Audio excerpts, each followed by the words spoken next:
Unasemaje wewe mboi? Unaniita mimi demu? We ni bloila tu.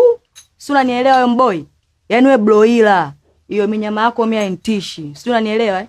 Nataka unipeleke kwa huyo mganga alomtia bi mkubwa wangu mimi ububu. Si unanipata mboi? Juzi mlikuja wa mboi pale, nikawa nawachola tu. Unachamba chamba umbea pale. Kwanza huyo mganga wako tapeli huyo. Kwa sababu angekuwa mganga ile skankaga, mngeshamtibia ofaza toka mnaingia ile siku ya kwanza pale nyumbani. Siku ya pili napo amda mlichofanya. Mkambulia nini? Si mmeamua kumtia bi mkubwa wangu ububu. Sikiliza wewe. Yaani wewe na huyo mganga wako huyo tapeli, mimi siwaandafii wala nini, nani sikuandafii hata kidogo wewe. Nipeleke kwa mganga kabla sijaumwaga huo.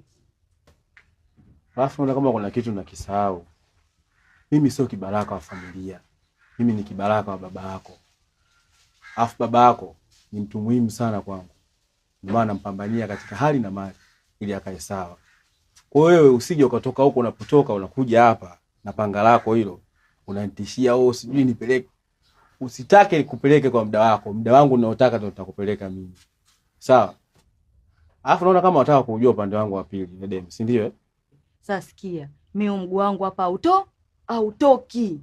Yaani paka unipeleke kwa mganga huyo alomtia bi mkubwa wangu ububu. Si unanielewa? Nitakumwaga au utumbo au dakika sifuri. Wewe mboi wewe. Oh. Wewe usinipelekeshe. Nitakuta kama mimi ndio nitakupeleka. Kwa hiyo siwezi kukupeleka. No. Hebu sogea kwanza.